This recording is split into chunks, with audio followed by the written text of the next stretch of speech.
Is the third Google Earth tutorial in my series so far. This will cover probably the last of the bigger items that I see most of our asset managers and property managers using or could use in your business. Probably have some little tips and tricks here and there, but in this one, I'm going to actually cover the sharing features. There's two predominant sharing features that we use a lot in our business. One is saving a map. So we'll go through how we save maps and how that works and create legends and things like that. So this is an industrial property in New Jersey that we're currently working on, and so the first thing I'm going to teach you is how to save a map with the legends. So I've already got my locations on the left-hand side here, the address, the folder that I've already taught you how to create, the different items that we're measuring. We've got seal square footage, we've got roof square footage, we've got potholes,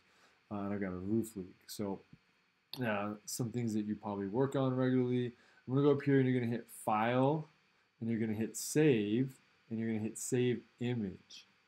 When you do that, two things happen, right? You see kind of like the map legend and the title of the map pop up, and then you've got this little bar that popped up that goes save image and all that.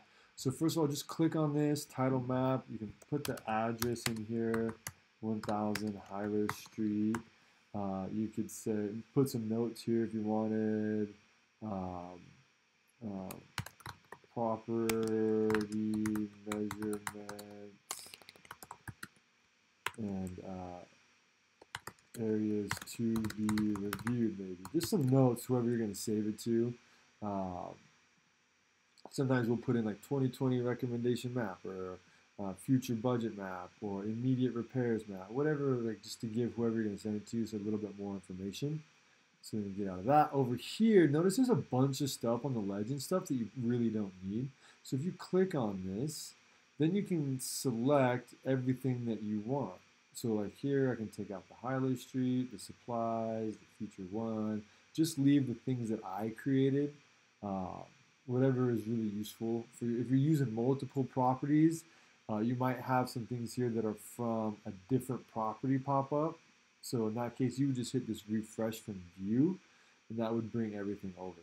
So you get that out of there. The cool thing about these is you can move them. So if you don't like where they're at, or you want to bring them maybe to the center here, over here.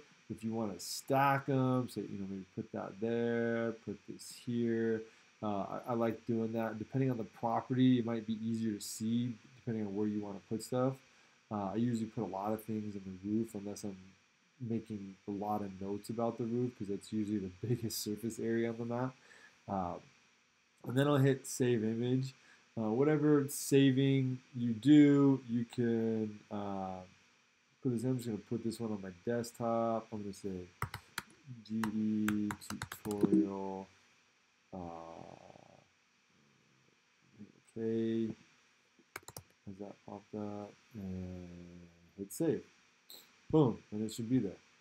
Another thing that we do, if you have or you're using Google Earth in your organization and you're sharing with people and you want to have people have the ability to use the same map that you're using, another option here when you're done, you hit X, you want to right click on your temporary spaces here, and you want to hit Save Place As.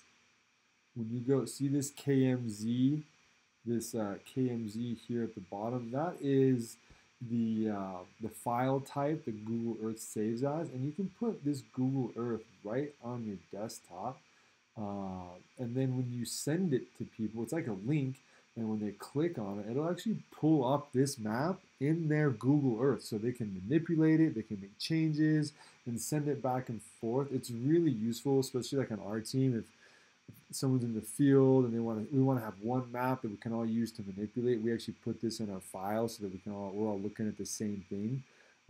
It's really useful. So then you would just say, set of temporary places. Again, put the address, and we'll usually use the address here, and then go like Hyler GE file. It's our Google Earth file, and then we'll hit save. So those are the two ways we like to save our maps. Whatever works best for you and your team and how you do that. It can be a little complicated if you haven't done it yet. So those are the two easiest ways we found to share maps. You can also do like a screenshot if you want and save that file. You won't maybe get the legend and all that you're looking for, but hopefully this helps. I just noticed that I really suck at spelling. I don't know how I did rook here, but I'm going to change that. So hope you're having a great day. Hope this is useful. If you have any more questions, feel free to hit me up and I'll be happy to answer them for you. Thanks for your time.